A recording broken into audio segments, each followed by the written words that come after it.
Coffee versus Coke. That's a big debate that a lot of people have. If you're looking for energy or just looking for something to drink. Here we have drip coffee in this container. We've got a Coca Cola here. This happens to be a Mexican Coke, which has cane sugar, which I think is great. And what people are often asking are about a couple of things. One is caffeine content. If you're looking for something to kind of wake you up, to get you going in the morning, to have that energy boost, then you might be wondering, should I drink a Coke or should I have the coffee? The main difference is the caffeine content and the sugar content. Now the coffee, a traditional drip coffee with no sugar added to it, it's going to have as much as about 120, even more milligrams of caffeine per 12 ounces of coffee.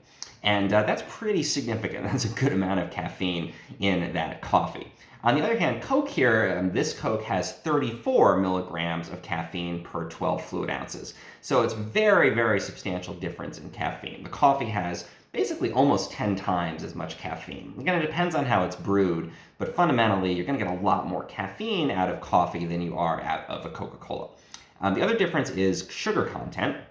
So coffee, again, just traditionally brewed, has almost no sugar. It might have a little tiny bit of residual sugar, but basically it's sugar-free. And it's almost calorie-free as well.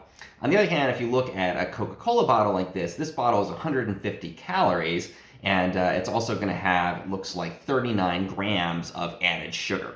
So if you want that like sugary kick first thing in the morning or something, if you're trying to wake up, then that's part of the appeal, then the Coca-Cola is going to be a better choice there. But if you're looking for a healthier option, one that's going to have less of the sugar in it, then coffee might be the better choice. Talk to your doctor, make sure that that amount of caffeine is not going to be a problem.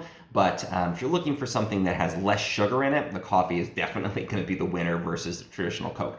Diet Coke, that's another story. It's sugar-free. But for the traditional Coke versus the traditional drip coffee, there's definitely less sugar in the coffee.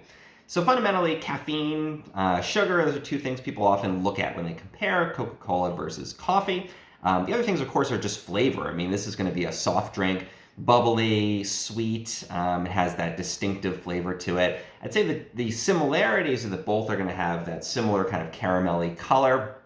And also they're going to have a very complex flavor. So coffee has hundreds of different flavor compounds. No one knows the recipe for Coca-Cola, but it certainly has a lot of different flavor compounds added in there as well. It's a very complex flavor. You get cinnamons, you get the cola flavor itself. So both of them are pretty complex, interesting flavors.